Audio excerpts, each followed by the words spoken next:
Hi friends, இங்கே பாருங்கள். இது என்ன டப்பான்னு பார்த்தீங்கன்னா இன்குபேட்டர். நீங்கள் சொன்னால் நம்ப மாட்டீங்க, பட் இது ஒரு பட்ஜெட் ஃப்ரெண்ட்லியான ஒரு இன்குபேட்டரு.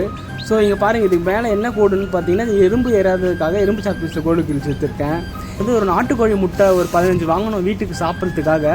ஆனால் அது பார்த்தா வெயிலுக்கு கரு கூடிட்டு இருக்கு போல். நான் வந்து என்ன பண்ண பார்த்தீங்கன்னா ஒரு ஆம்லேட் போடலான்னு சொல்லிட்டு ஒன்று உடச்சா அதில் கோழி குஞ்சு இருந்தது. ஐயோ, ஒரு சங்கடமாக போச்சு. ஐயோ என்னடா இதுன்ற மாதிரி. ஸோ அடுத்தது இருக்கிற முட்டையிலலாம் கோழி குஞ்சு எப்படியாவது இருந்திருக்கும். நம்ம ஒரு இன்குபேட்டர் ரெடி பண்ணி அதை நம்ம எப்படின்னா அந்த உயிரை காப்பாற்றிடலாம்னு சொல்லிட்டு நான் இன்குபேட்டர் செஞ்சு இங்கே பாருங்கள் அழகாக இப்போ 21வது நாள் வந்து பொறிக்க ஆரம்பிச்சிருச்சு. ஒன்று வெள்ளை, ஒன்று கருப்பு, இன்னொன்று வந்து மூக்கு கொத்திருக்கு. அதுவுமே வெள்ளை கலரு கருப்பு கலர் தான் நினைக்கிறேன். இவ்வளோ அழகாக இருக்குது இல்லைங்களா? அது எனக்கு ரொம்ப பயமாக இருந்தது. எப்படின்னா 20ஆம் தேதி வரலுமே ஐயோ பொறிக்குமா இல்லையா, நம்மளுக்கு எதுவுமே தெரியாதே, இல்லை முட்டைக்குள்ளே செத்து போயிடுச்சுன்னா என்ன பண்ணுறது, கஷ்டமாயிடுமேன்றதெல்லாம் நிறைய பயம் இருந்தது.